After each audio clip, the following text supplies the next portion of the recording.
on the windswept steppes of Mongolia, a young mother clutching her newborn son and staring at a blood clot in his tiny fist. His mother, Holan, took this as a sign. In Mongol tradition, a child born holding a blood clot was destined for greatness or destruction, and on the steppes there was rarely a difference between the two.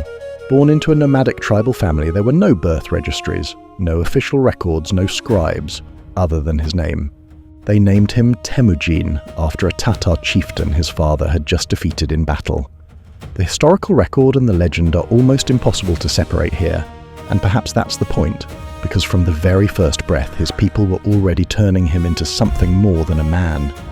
He was born into a world of near-constant tribal warfare, bitter winters and starvation, a world where life was measured in survival and nothing else. That a child clutching blood at birth would one day make the whole world bleed seems, in retrospect, less like prophecy and more likened to absolute inevitability. His world was unimaginable brutality, of kidnapping and slavery, of children abandoned to die in the snow. A world where survival was not a right. It was something you fought for, you bled for, and sometimes killed for, every single day of your life. Temujin would go on to conquer more of the Earth's surface than any human being who has ever lived. He would build an empire stretching from the Pacific Ocean to the banks of the Danube, from the frozen forests of Siberia to the scorched plains of Persia. An empire so vast that at its height it covered 24 million square kilometers, roughly the size of the entire African continent. He would kill an estimated 40 million people, perhaps more. Some historians believe his campaigns reduced the total human population of the world by 10 to 11%. And yet, the history you were taught about this man is, at best, incomplete. At worst, it is a deliberate distortion. Because Genghis Khan was not simply a destroyer. He was the man who, in death, arranged the most elaborate disappearing act in human history. A man who has never been found. Think about what you actually know about Genghis Khan. Brutal, savage, an annihilator of cities, a man who left pyramids of human skulls in his wake, a monster on horseback who turned the clock of civilization backward by centuries wherever he rode. That is what history taught you, and that history was written, almost entirely, by the people he defeated. Here is what that history did not teach you. Genghis Khan was not simply a destroyer, one without conscience. He was one of the most sophisticated political minds of the medieval world. A man who built a system of law, of trade, of religious tolerance, of meritocracy, that was centuries ahead of anything Europe could offer. Consider what Europe looked like in 1215. Feudal lords hoarding land, the church burning heretics, peasants bound to soil they would never own, literacy a privilege of the clergy, justice a function of birthright. In that same year, Genghis Khan was running an empire that stretched across a quarter of the Earth's landmass on entirely different principles.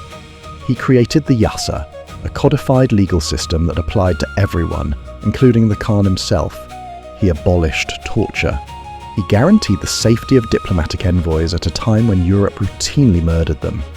He exempted doctors, teachers, and priests of every faith from taxation, because he understood that a civilization runs on knowledge and spirit as much as it runs on soldiers.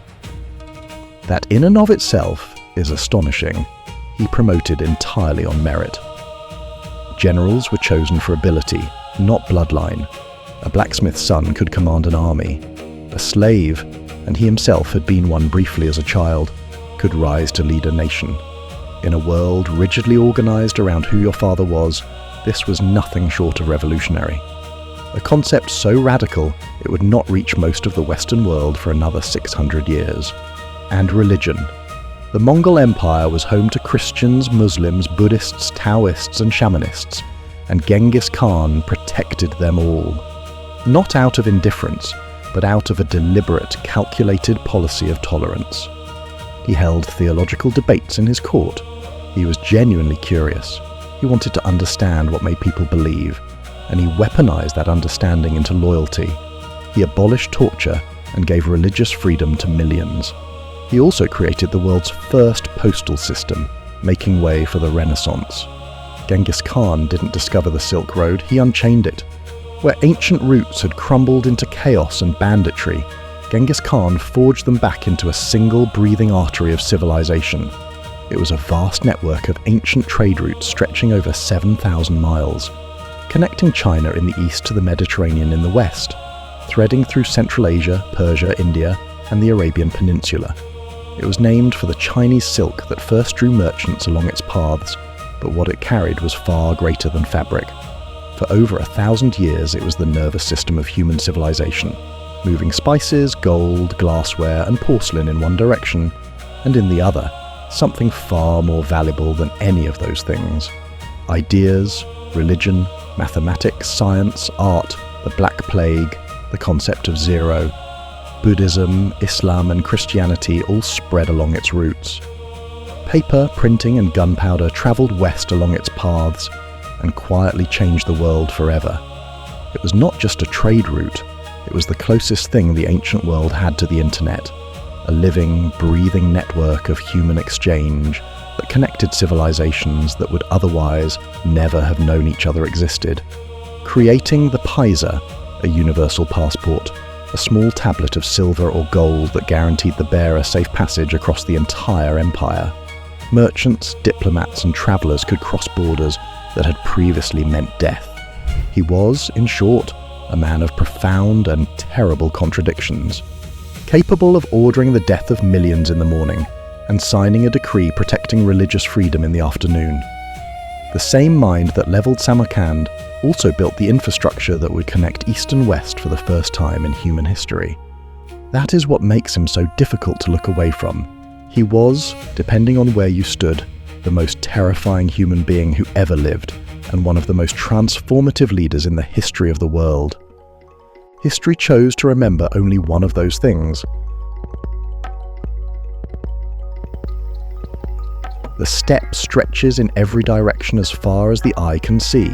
No cities, no roads, no monuments, just grass and sky, and the wind that has been blowing across this landscape since before human memory.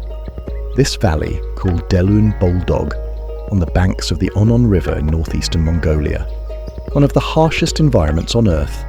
Winters here reach -40 degrees. Summers bake the ground to iron. There is no shelter, no abundance, no margin for weakness. This is the world that made Genghis Khan. And if you want to understand the man, the real man, not the monster of the history books, you have to start here, in this valley, with this wind, with a frightened young woman embracing her newborn son and staring at a blood clot in his infant fist, a force of nature that the world was not yet ready for.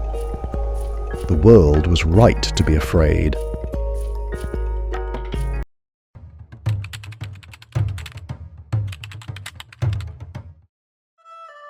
Temujin's early life reads less like the origin story of a world conqueror and more like a succession of mounting catastrophes that should have killed him before he reached adulthood. When he was around 9 years old, his father Yasuge, the chief of the Borjigin clan, while travelling home from arranging Temujin's betrothal, was poisoned by a rival tribe, the Tatars. He died 3 days later. Yasuge's death was out of revenge for the death of Temujin's namesake on the battlefield 8 years prior, and in the brutal tribal politics of the Mongolian steppe, the death of a chief meant the immediate and total abandonment of his family. The Borjigin did just that. Abandoned Temujin's mother, Hoelun, alone on the steppe with her children. No food, no protection, no future. They survived, barely, on berries, on roots, and whatever small animals they could catch. Hoelun, a woman of extraordinary strength whose story deserves its own telling, held her family together through winters that should have killed them all. But the disasters kept coming. When Temujin was around 11 years old, a rival clan kidnapped him and enslaved him, forcing him to wear a kangwe, a heavy wooden collar that made sleep almost impossible and escape unthinkable. He managed to escape with the help of a sympathetic family, through a combination of cunning and sheer desperate will. It was the first demonstration of a quality that would define his entire life, the refusal, absolute and unconditional, to accept defeat. But survival on the steppe demanded more than cunning. It demanded ruthlessness, and Temujin was learning that too. Described only as patterns of repeated tension and ongoing conflicts, Temujin shot his own half-brother Bekta dead in cold blood in front of his grieving mother. To understand why, you have to understand what authority meant on the Mongolian steppe. There was no state, no law, no court to appeal to. Authority was the only currency that kept a family alive, and it had to be absolute, because the moment people around you sensed weakness, sensed division, sensed that your word could be questioned or ignored, the ground beneath you had already given way. Power on the steppe didn't erode slowly, it collapsed all at once. Bekta understood this, and he exploited it deliberately. He stole food from the family at a time when starvation was a genuine daily threat. He challenged Temujin's decisions openly in front of the others, chipping away at his standing, not through confrontation but through quiet, persistent erosion, the most dangerous kind. He was sending a message to everyone watching: this boy's authority is negotiable, and on the steppe that message could unravel everything. Temujin's response was swift, cold, and irreversible. He picked up his bow and he ended it. His mother wept. She was furious, invoking the memory of their dead father, calling her sons her only allies in a hostile world. But Temujin had already moved past grief into something harder. He had understood, at an age when most children are still playing, that unchallenged authority was not cruelty, it was survival. That a leader who could be undermined was not a leader at all. It was a lesson he would apply for the rest of his life, across the breadth of an empire, without exception and without apology. And the unforgiving steppe clings on to a long memory. Before we get to the most mysterious part of this story, the death, the vanishing, and the secret that Mongolia has protected for 800 years, if this is already making you see Genghis Khan completely differently, hit that subscribe button right now and ring that notification bell. Every subscription helps Inside Civilizations keep bringing you the stories that mainstream history barely touches, and smash that like button. It costs you nothing and means everything to this channel. Now, back to Genghis Khan.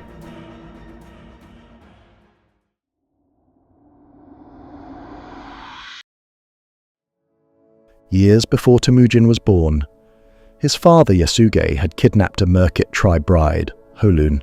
Yes, Temujin's own mother. On the very day of her wedding to another tribe member, Yasuge took her by force on horseback, while her intended husband chased after them, screaming into the wind, unsuccessful. He eventually stopped and turned back, weeping without his bride. Not escaping the steepe's memory, the Merkits had been waiting for the right moment to balance the account. They came before dawn. According to records, 300 Merkit warriors, an assemblage launched by the 3 distinct Merkit tribes, moving fast and silent across the steppe in the grey pre-light of a morning in approximately 1178. They had been planning this for a long time. Perhaps for years. Perhaps, in some sense, for a generation. Temujin would remember this morning for the rest of his life. That morning, the Merkits decided the account was due. Temujin and his brothers fled into the darkness. The Secret History of the Mongols, the oldest surviving work of Mongolian literature, written by people who knew what these events meant, does not spare him this truth. He ran, and he survived. He hid on the slopes of Burkhan Khaldun while the Merkits searched the valley below. Borta, however, did not escape. Borta Ujin had been Temujin's promised wife since childhood, their betrothal arranged between the friendly Olkonund of Kongirad tribe and his father on that same fatal journey from which Yasuge's fate was sealed on the relentless Mongolian plateau. After years of poverty, of survival, of watching everything be taken away, Temujin had finally claimed her. They had been married for perhaps only a few months. Borte was, by the account of the Secret History, a woman of striking intelligence, prominent influence, and fierce, unconditional loyalty, qualities that would later prove more valuable to the Mongol Empire than any general Genghis Khan ever commanded. She was kidnapped as a slave wife to Chilgur Boko, the younger brother of the very man whose bride Temujin's father had stolen. A wife for a wife, a humiliation for a humiliation, and she was, to put it slight, humiliated beyond measure. The Merkits had closed the circle with deliberate, devastating precision. Along with his blood brother Jamuka, and with his late father's ally, a powerful chief named Togrul Khan, Genghis Khan raised an army. He called in every debt and alliance the steppe code could compel. We do not know how long Borte was held. Months. Perhaps close to a year. Riding into Merkit territory at the head of a combined force, he found her in the chaos of the fleeing camp. He called her name in the darkness and she came running. He pulled her onto his horse. She was safe. She was back. The secret history accounts. He held her and wept. But the reunion that should have been pure triumph carried something darker inside it. Because when Borte returned, she was pregnant. And no one, not Genghis Khan, not the historians who came after him, not the Mongol court that recorded everything, ever answered the question that hung over that moment. Was the child his? Or was it the product of her captivity, of whatever had been done to her in the months she was gone? Genghis Khan never said. He accepted the child, a son named Yokchi, and raised him as his own, publicly, completely, without qualification. But the question never fully died. It followed Yokchi his entire life, written into his very name, Yoshi, meaning stranger or guest in Mongolian, and it would eventually poison the future of the empire itself, as his brothers questioned his right to inherit what his father had built. But in that moment on the steppe, with Borte back in his arms, Genghis Khan made his choice. Whatever the truth was, she was his wife, and that was enough. It is perhaps the most human thing he ever did. These details matter, because it is the only moment in the entire account of Genghis Khan's early life where we see something that looks unmistakably human, unquestionably like love. And then Genghis Khan turned around and destroyed the Merkit tribe, not in anger, in method, with the cold, total, absolute efficiency that would become the defining quality of everything he did. He settled the debt, and somewhere in the process of doing both, the last remnant of the boy who simply endured things burned away completely. It was a victory in a world full of violence. It was the first glimpse of something the Mongolian steppe had never quite seen before. A young man who turned every catastrophe into a strategy, who treated every defeat as information, who understood instinctively and completely that on this steppe, power did not come from birth. It came from loyalty, and loyalty came from results. Ultimately, what rose from those ashes would go on to conquer the world.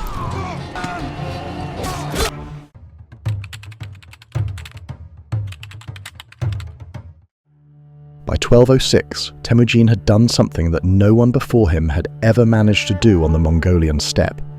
He had united the tribes, all of them, the warring, feuding, endlessly fractious clans that had been killing each other for generations, the Merkits, the Naimans, the Karites, the Tatars, the very tribe that had poisoned his father, were now one people, one army, one force of nature under one leader.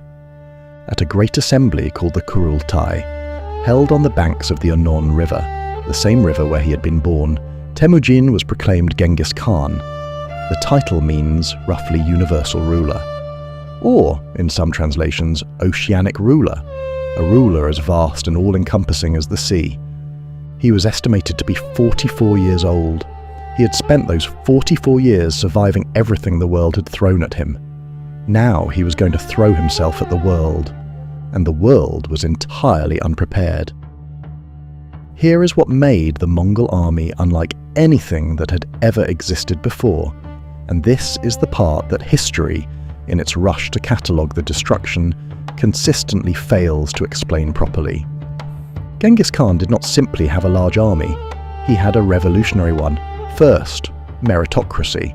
In every other army of this era, officers were nobles. You commanded because of who your father was. Genghis Khan promoted entirely on ability. His greatest generals, men like Subutai, who would go on to be arguably the greatest military mind of the medieval world, were of common birth. What mattered was whether you could win, nothing else. Second, communication. The Mongol army used a system of signal fires, drum beats and relay riders that allowed orders to be transmitted across a battlefield faster than any contemporary army could respond. Their coordination in battle was decades ahead of anything they faced. Third, intelligence. Before the Mongols attacked anywhere, they sent spies, merchants, diplomats, people who came back with detailed reports on the defences, the politics, the internal divisions, the personalities of the leaders. Genghis Khan almost never went to war without knowing more about his enemy than his enemy knew about themselves. But intelligence without loyalty is worthless. And Genghis Khan understood that better than anyone. The men who rode with Genghis Khan knew that betrayal meant death and devotion meant everything. He rewarded loyalty with a ferocity that matched his punishment of treachery, elevating loyal commanders to the highest ranks regardless of their birth, showering them with wealth, and standing by them even in defeat.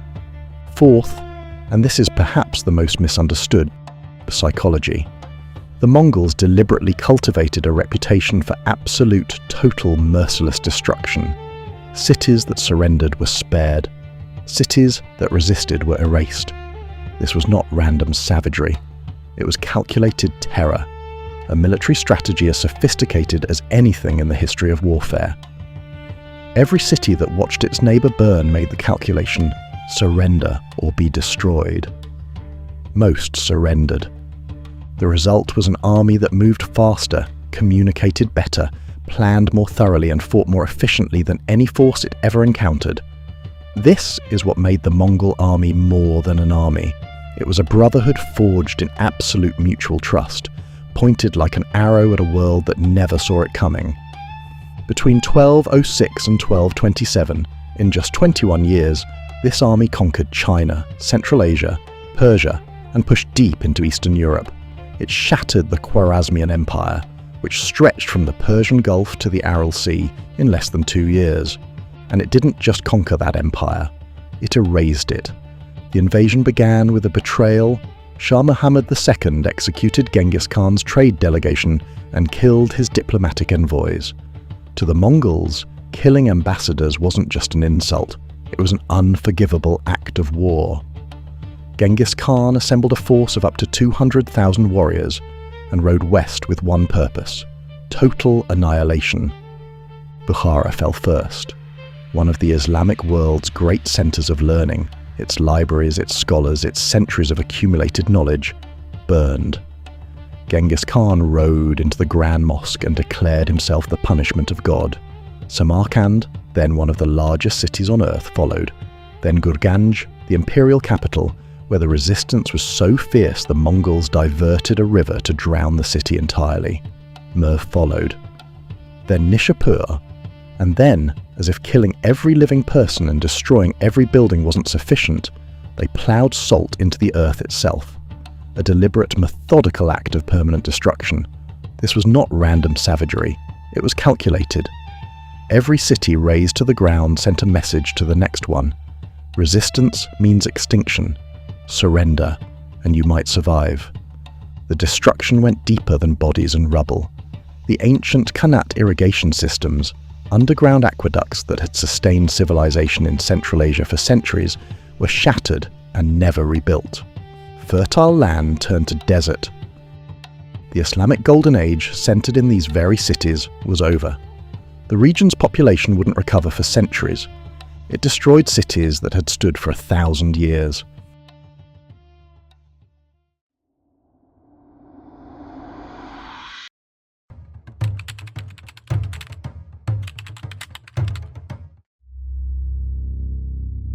We need to talk about the destruction, because to tell only the story of Genghis Khan's genius without confronting what that genius cost the world would be its own kind of lie. The numbers are staggering, almost impossible for one to comprehensively process. The city of Merv in modern Turkmenistan was one of the greatest cities in the medieval world, a center of learning, of culture, of trade. Its libraries held manuscripts that existed nowhere else on Earth. Its population is estimated to have been over 1 million people.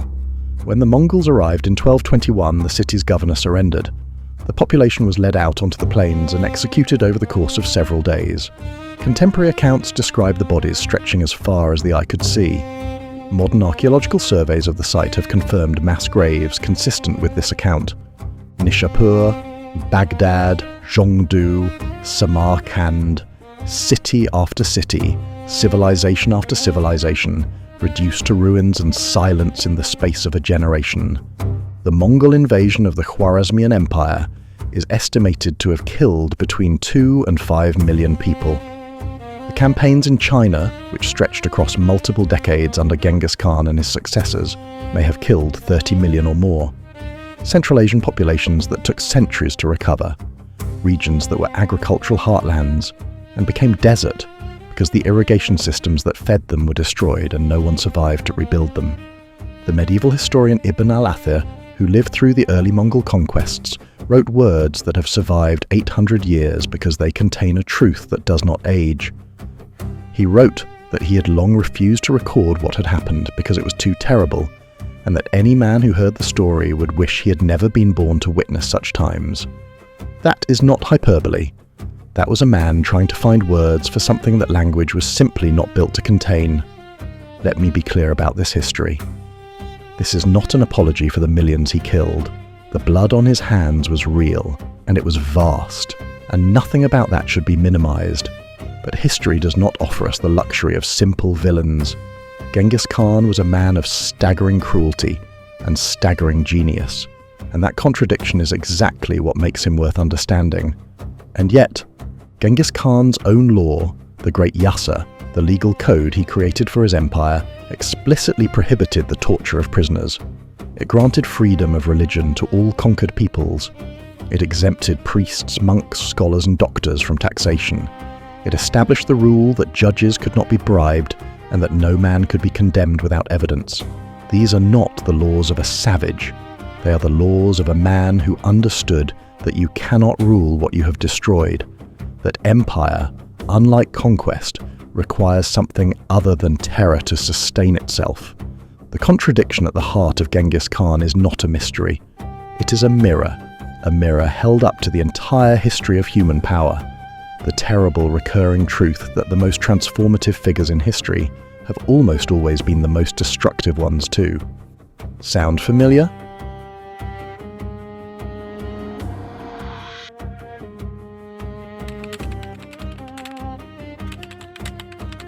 History gave you the destroyer. Here is some of what it took away. Genghis Khan created the first international postal system in history. The Yam, a network of relay stations stretching across the entire empire, spaced roughly 40 kilometers apart, allowed messages, goods, and official riders to travel from one end of the empire to the other in a matter of days. This system was so efficient that Marco Polo, writing about it a generation after Genghis Khan's death, described it with undisguised astonishment. It would not be matched in Europe for another 400 years. He created a system of diplomatic immunity. Ambassadors and envoys, under Mongol law, were completely protected. To harm a diplomatic messenger was one of the gravest crimes in the empire. This principle, which we now consider a cornerstone of international law, was being practiced on the Mongolian steppe in the 13th century. He was, by all accounts, personally fascinated by religion and philosophy, not out of personal faith, but out of genuine intellectual curiosity. He held debates between Christian priests, Muslim imams, Buddhist monks, and Taoist scholars in his court. He listened. He asked questions. He never declared an official religion of the empire. In an age when both the Islamic Caliphate and the Christian Church were using religion as a weapon of political control, this was not just tolerant, it was revolutionary. He unified a writing system for the Mongolian language. Before Genghis Khan, Mongolian had no written form. He commissioned the creation of the Mongolian script, adapted from the Uyghur alphabet, which allowed his laws, his communications, and eventually his history to be written down for the first time. And then there is the secret history of the Mongols, simply referred to as The Secret History. It is the oldest surviving literary work in the Mongolian language, written shortly after his death. It is one of the most remarkable documents in world literature. It describes a man of enormous complexity, capable of extraordinary loyalty and devastating betrayal, of profound love and cruelty, of visionary thinking and sudden explosive rage. It describes a human being in all the terrifying completeness of what that means. The version history handed down to the Western world stripped almost all of that complexity away. Why? Because history, as we have said on this channel before, is written by the survivors. And the survivors of the Mongol conquests, the Persian scholars, the Chinese chroniclers, the European monks, had every reason to paint Genghis Khan as a force of nature rather than a man, a monster rather than a leader. Because a monster requires no understanding. A monster can simply be condemned. And a man of genuine complexity, genuine genius, and genuine horror requires something much more uncomfortable.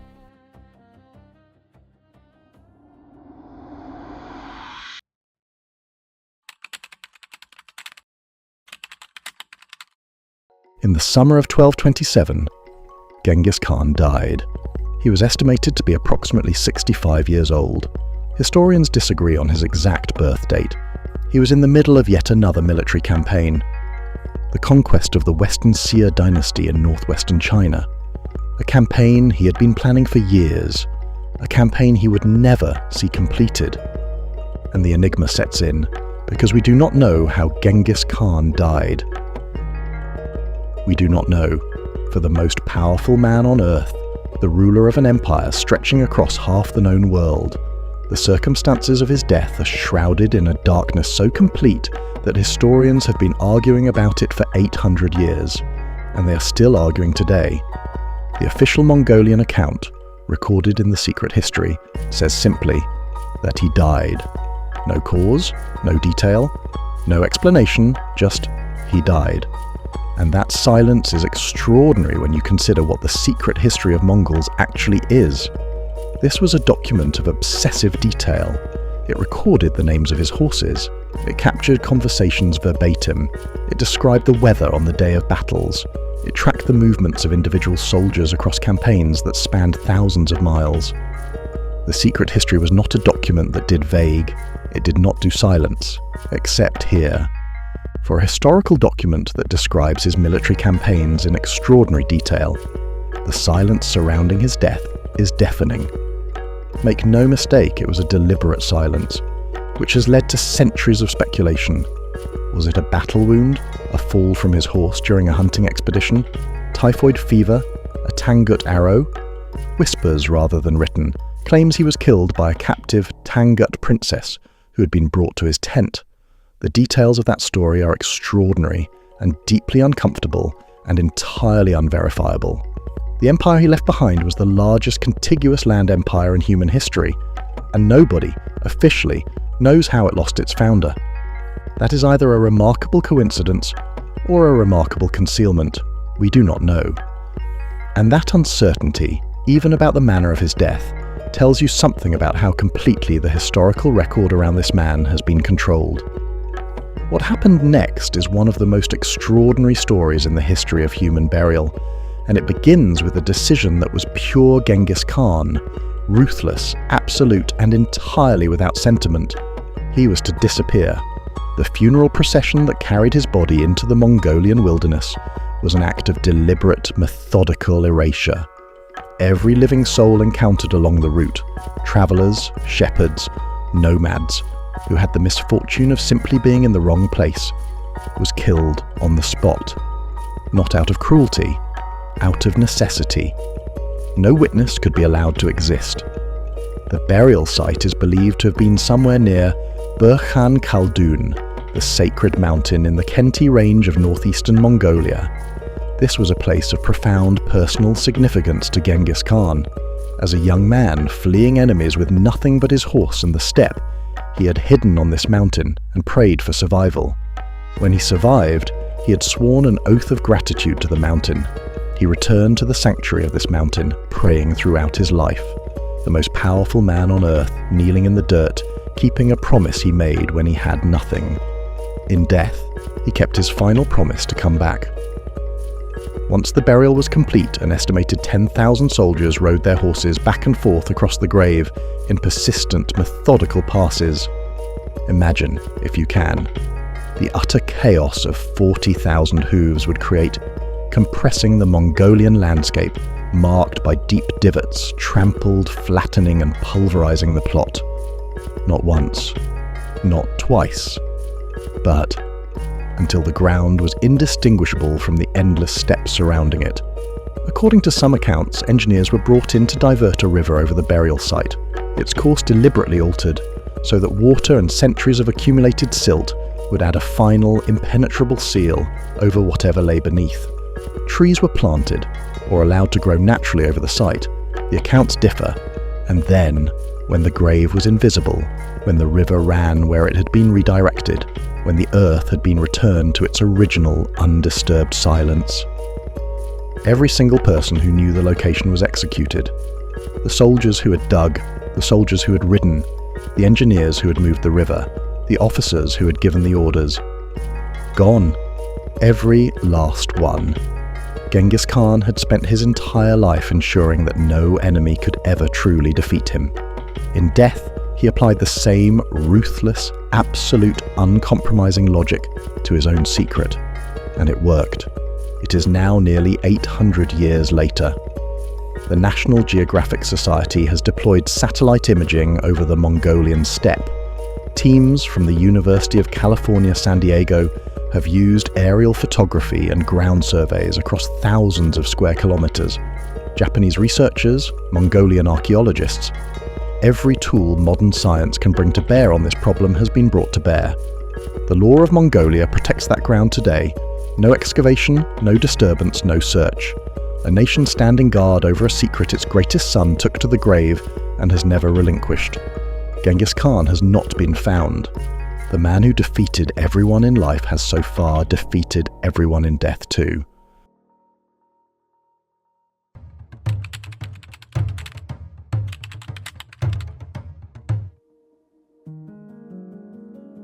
I want to be careful here, as I always am when drawing lines between the ancient world and our own. History is not a simple instruction manual. The past does not repeat itself in neat, legible patterns, but there are things about Genghis Khan's story that the 21st century cannot afford to ignore. The first is the danger of a single story. For 800 years, the Western world told one story about Genghis Khan: monster, destroyer, barbarian. That story was comfortable because it was simple. It required nothing of us except condemnation. It asked no difficult questions about the relationship between destruction and creation, between conquest and civilization, between the brutality of how the modern world was built and the world we live in today. Single stories are always comfortable. They are, however, almost never true. The second is the question of legacy.